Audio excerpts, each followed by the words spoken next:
All right, guys, welcome back. I'm going to be going over now the basic differentiation rules. So, like the quick ways to find the derivatives, which you're gonna like and kind of get annoyed if you had to do it the hard way or the longer way. But, anyways, there's three main things we're going to go over: the constant rule,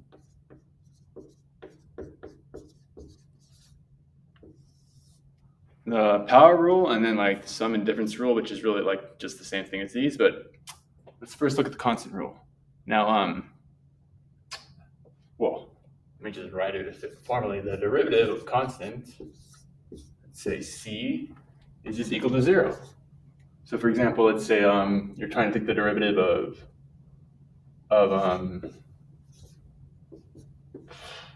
what the mark. Oh man, nice. Let's say you're trying to find the derivative of like the equation y equals 5. So you're trying to find the derivative of 5. That's just 0. What? Well, it's pretty simple because if you look at a graph of a constant, in this case, let's look at the graph of y equals 5. Remember, you're just finding an equation for the slope. Any point on this line, the slope is just 0. So you're basically, let's say if you want to find the slope here, it's just 0. Or just, I don't even have to write it, I think. Just slope equals 0. Yeah, I just wrote it even though I said didn't have to write it, but anyways. Any horizontal line, if I put like y equals -3, slope is 0. That's really all there is to it. Don't overthink it, because if you do, it's going to drive you crazy and make you like spend too much time on these problems that don't need a lot of time. Okay, so now the next one is the real one that is going to be the one you're going to have to really understand, because everything else in this chapter and in like this course, when taking the derivatives, is going to build off of the power rule. Power rule. That's saying that the derivative of x to the n is going to be equal to the exponent, or the exponent n times x to the n minus 1. So you're going to multiply your function by n, and then you're going to subtract 1 from the exponent. So you're going to lower the power. I'm not going to go over the proof here because you don't need to know that, but let's go over some examples. So, example, let's say we have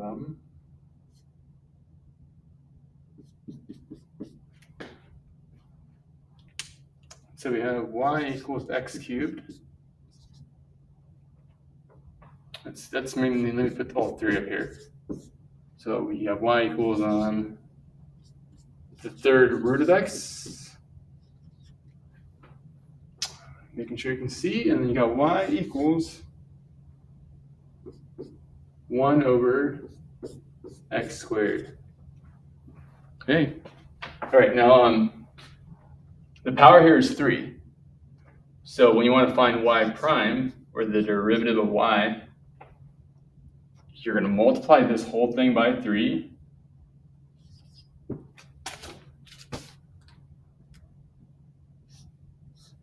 But make sure you subtract 1 from the power. So this would be 3 times x to the 3 minus 1, or x to the 2. So it's just 3x squared.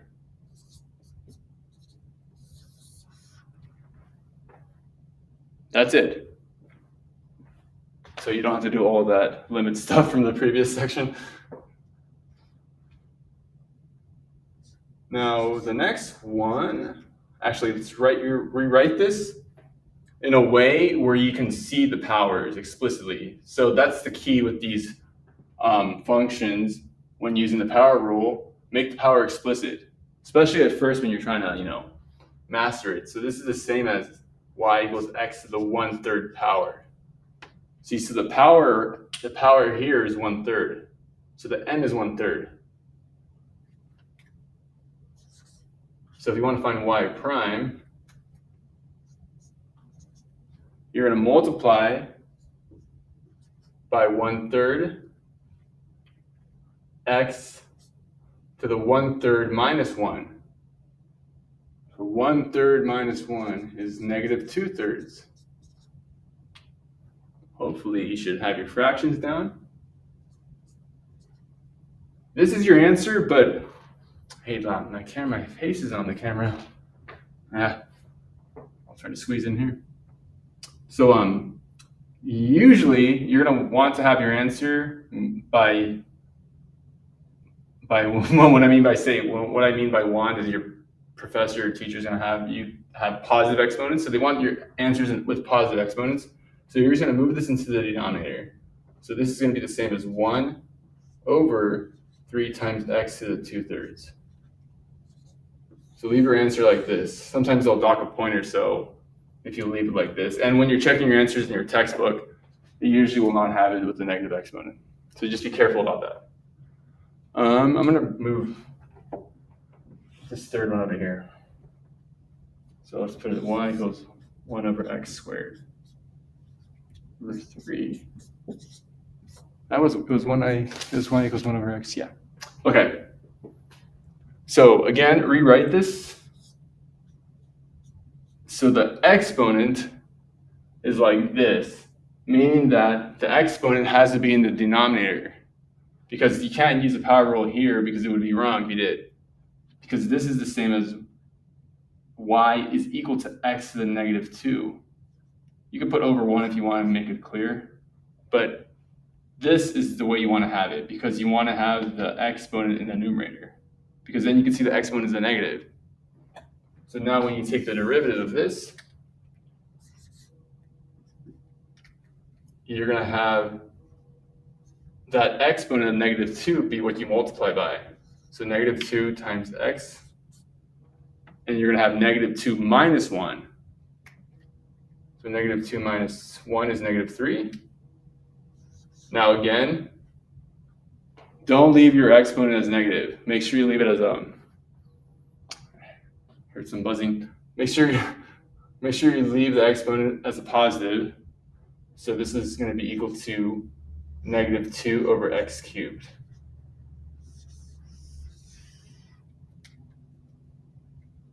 I actually prefer, and I actually recommend, I think, to not show so much work, because you want to be mentally processing this.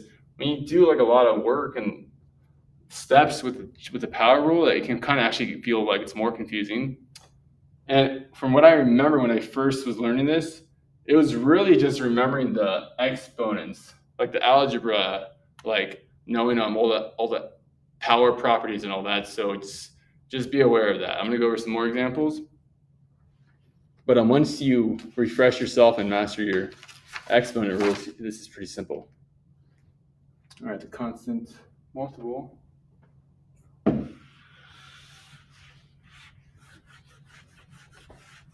These erasers it's a paper towel, Bounty.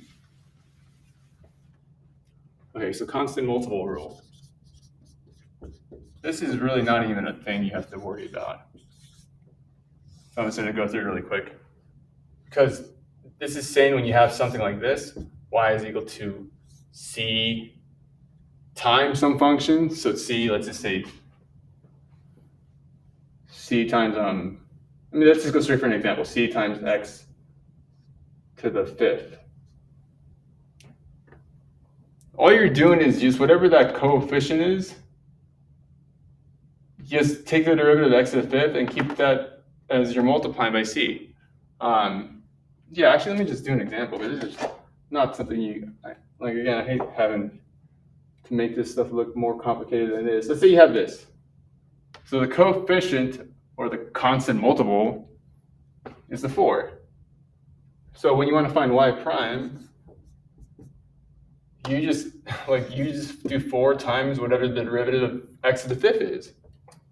So x to the 5th, using the power rule, 4 times 5 x, 5 minus 1 is 4.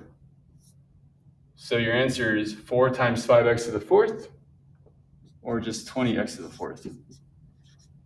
That's all the constant multiple rule even says. Oh, you don't even have to try to worry about writing it formally unless you really want to. So I'm not going to.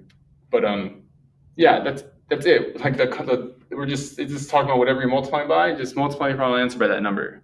But let's go through some more examples. But let me just first show the last rule, which is again isn't really even a rule, or even like anything extra. Well, let's do some more of these because then I actually have a better way to do this. Let me leave that up here. I forgot that eraser is not good. I got a paper towel.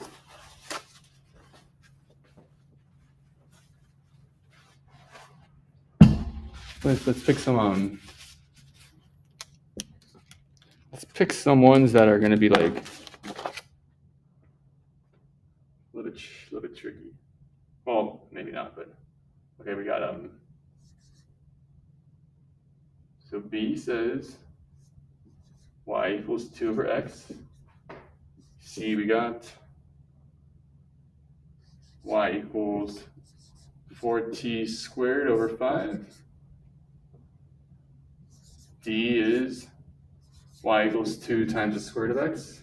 So let's go from here.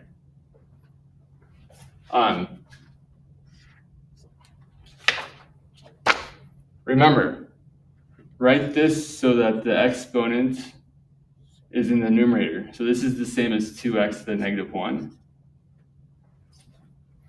Now you can use the power rule. Where did that red marker go? Power is negative 1.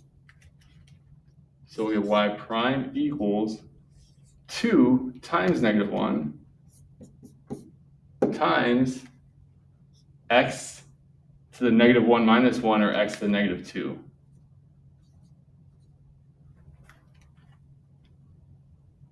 Which is just going to be negative 2, but move this into the denominator, negative 2 over x squared. Yeah? There you go. C is not an issue either, because the coefficient here is just 4/5. I mean, hopefully you remember your fractions, or you can even just look at this as 0.8 times t squared, if that makes more sense to you. Meaning that you just take the derivative of t squared and multiply it by 0.8.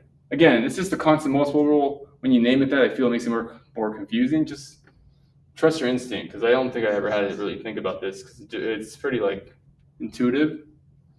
But we're going to have 0.8 times, again, see we have the power here is 2. So 0.8 times 2 t, and drop the power by 1. 2 minus 1 is 1. Oh, the paper towels are kind of in the way. Yeah, and then this will be 1.6t. 1.6t to the 1, or 1.6t.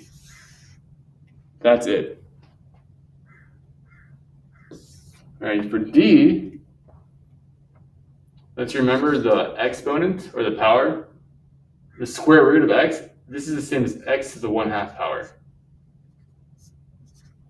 You see? Oh, there we go. Now you see. So then the power here is 1/2. So now you can take the derivative. Y prime is, am I covering it? I feel like I'm covering it. I don't want to be on the TV.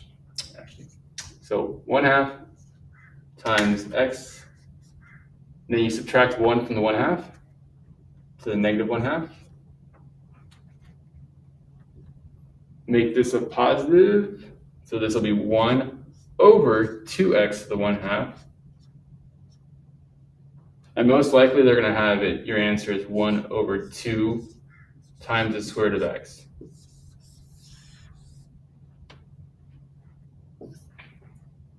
So you can probably start seeing what I mean, where this stuff really comes down to making sure you have your exponents mastered. So practice this stuff, and like don't just like skip over something and like saying, oh, I get it. Really practice it, because there's a lot of little tiny nuances I don't even know how to say that word. Like little tiny details that you may not understand even if you think you do, but so practice them. Okay, so the last part of this, which is again is pretty. What's this? Yeah, this. So again, this is another weird formal rule. So I'm not going to spend your time. We'll just spend like a minute or two. It's going to say sum or difference rule. Sum or difference rule.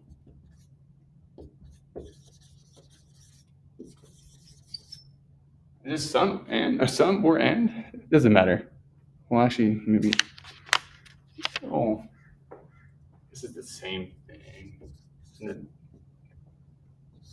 So this is just when you're adding two functions. Let's say you have f of x plus g of x. Let's say you want to find the derivative of this. All you do is take the derivative of f of x and add it to the derivative of g of x. That's all this is saying. That's all this is. Again, I'm not going to make it all formal because I know some of you guys are probably cramming for your test. So for example, like let's say you're like, let's say f of x is this. Let's say you have y is equal to 2 over x plus, and your other one is this, 4/5. Well, let's make it an x just so it's 4/5 x squared. You want to find the derivative of y, then just find the derivative of this, which we found to be -2 over x squared, plus the derivative of this, which is 1.6t, or in this case 1.6x.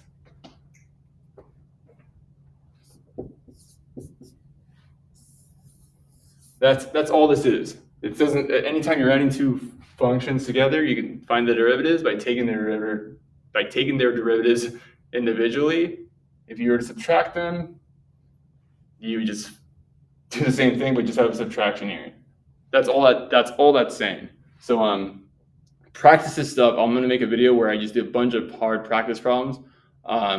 So make sure you practice this stuff, especially before you go into the next section. Because then the rest of this chapter actually is pretty easy until you get to the related rates section. And yeah, all right. I hope that helps. Let me know if you have any questions, and I'll see you guys in the next video. Thanks for watching.